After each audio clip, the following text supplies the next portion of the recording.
मूर्ख इंसान को आसानी से पहचान लोगे, पर याद रहे पहचान लेना मगर ज्ञान मत देना।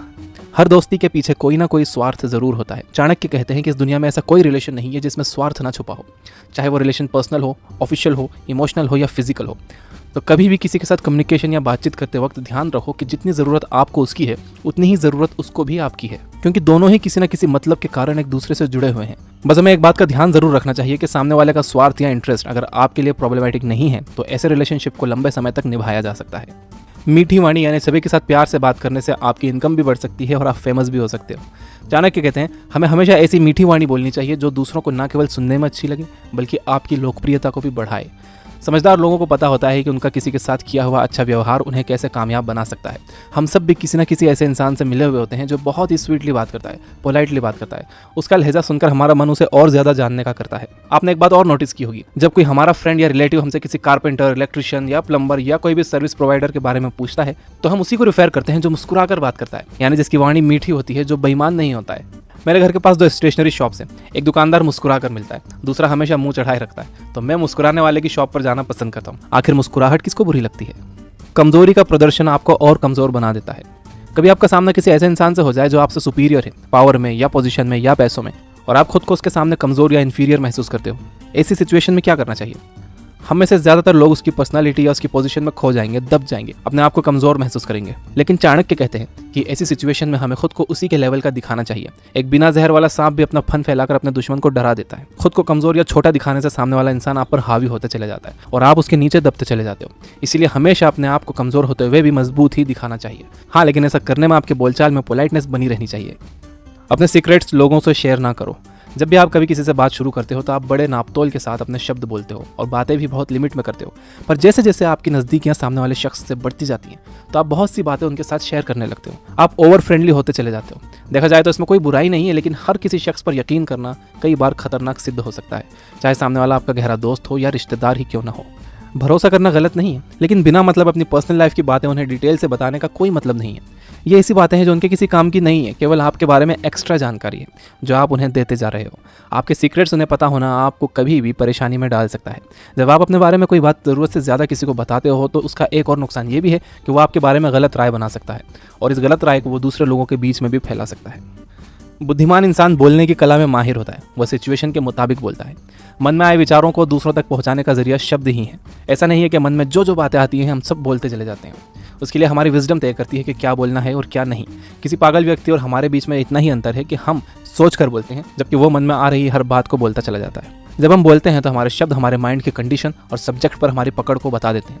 यानी वाणी इंसान को छोटा या बड़ा बनाती है। इंसान कितना भी समझदार क्यों ना हो, पर अगर बोलने की कला ना जानता हो या अपनी बात को ठीक से प्रेजेंट ना कर पाता हो तो आज के टाइम में उसका आगे बढ़ना काफ़ी मुश्किल हो जाता है। बोलते समय जिस इंसान से हम बात कर रहे हैं उसके मेंटल लेवल को भी ध्यान में रखना चाहिए।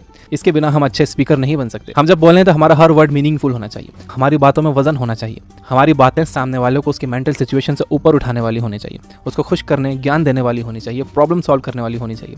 जब ज़रूरत हो तो ज़रूर बोलना चाहिए, लेकिन बिना बात के बोलने से लोग आपकी बातों को सीरियसली लेना बंद कर देते हैं। मेरा एक दोस्त है जो बहुत बोलता है, तो हम सब कभी भी उसकी बातों को सीरियसली नहीं लेते, भले ही वो बहुत काम की बात ही क्यों ना बोल रहा हो। मेरा एक और दोस्त है जो बहुत कम बोलता है। जब वो बोलता है तो हम उसकी बात को बहुत ध्यान से सुनते हैं, भले ही वो काम की बात ना हो। लाइफ में 3 मंत्र हमेशा याद रखना। कभी भी ज़्यादा खुशी में किसी को प्रॉमिस मत करना, गुस्से में किसी को जवाब ना देना, जोश में कोई भी परमानेंट फैसला मत लेना। किसी भी रिलेशन को मेंटेन करने के लिए अच्छा कम्युनिकेशन बहुत ज़रूरी है। कई बार आपके द्वारा की गई बातों का आप ही को रिग्रेट होता है कि यार मैंने उससे ऐसा क्यों कहा, उसको ऐसा प्रॉमिस क्यों किया, मैंने ये डिसीजन क्यों लिया। चाणक्य कहते हैं जब आपके मन की कंडीशन नॉर्मल ना हो, मतलब जब आप बहुत खुशी में हो या बहुत परेशानी में हो या बहुत गुस्से में हो, तो इन तीनों सिचुएशन में आपको खुद पर काबू करना आना चाहिए। इन तीनों ही सिचुएशन में सोचने समझने और डिसीजन लेने की क्षमता उतनी कारगर नहीं रहती। हमारे माइंड पर कंट्रोल नहीं रहता और ऐसे समय में अगर हम किसी से कुछ बात कह देते हैं तो आप समझ सकते हो कि उसका इम्पैक्ट कितना घातक हो सकता है। इससे आपकी क्रेडिबिलिटी पर उल्टा असर पड़ता है और आप जानते ही हैं कि तीर से निकला बाण और मुंह से निकले हुए शब्द कभी लौट कर वापस नहीं आते। लाइफ में आगे बढ़ना है तो बहरे हो जाओ। चाणक्य ने ज़रूर ये बात समाज में फैली हुई नेगेटिविटी को ध्यान में रखकर ही कही होगी कि लाइफ में आगे बढ़ना है तो बहरे हो जाओ। 90% लोग किसी न किसी तरह नेगेटिव बातें ही सोचते हैं। जब हम किसी काम के बारे में कंफ्यूज होते हैं और किसी से एडवाइस लेने जाते हैं तो आपने देखा होगा कि उनका रिस्पांस नेगेटिव ही आता है। ऐसे में हमारा जो आइडिया है या तो उनकी बातों से प्रभावित हो जाता है और हम वो काम करते ही नहीं है, और अगर करते भी हैं तो उसे पूरे मन से नहीं कर पाते, क्योंकि नेगेटिविटी का बीज पहले ही हमारे माइंड में बो दिया जाता है। लोगों का ऐसा करने के दो कारण हो सकते हैं। पहला, उनका खुद के बारे में एक्सपीरियंस। दूसरा, वो चाहते ही नहीं है कि आप आगे बढ़ो। अगर हम एक्सपीरियंस की बात करें तो किसी का भी एक्सपीरियंस बनने के लिए situation, surrounding, mental status at that point of time जैसे फैक्टर्स रिस्पॉन्सिबल होते हैं। सिर्फ ये कह देना कि मेरा एक्सपीरियंस है कि ऐसे मामले में सही होता है, सही नहीं है। बहुत सारे ऐसे काम होते हैं जिनमें आप सफल नहीं होते मगर दूसरे हो जाते हैं, जिनमें आप सफल होते हैं लेकिन दूसरे नहीं होते। इसीलिए एक्सपीरियंस को गाइडलाइन मान लेना हमेशा सही नहीं हो सकता, बिकॉज उनका एक्सपीरियंस हो सकता है कि 20 साल पुराना हो, जब दुनिया अलग थी, आज अलग है। अब अगर हम बात करें दूसरे पहलू की, कि जिसमें कुछ लोग चाहते ही नहीं है कि आप सफल हो, तो हम सब जानते हैं कि ज़्यादातर लोग एक दूसरे की सफलता से इतने खुश नहीं होते जितने कि वो दिखाते हैं। कई बार तो आप भी दूसरों को सफल देखकर खुश नहीं होते होगे, तो क्यों हमें दूसरों से इसकी उम्मीद रखनी चाहिए। आपने कई कामयाब इंसानों को देखा और सुना होगा जो एक ही बात बार बार कहते हैं कि उन्होंने सफल होने के लिए मेहनत के साथ साथ सिर्फ और सिर्फ अपने दिल की आवाज़ सुनी।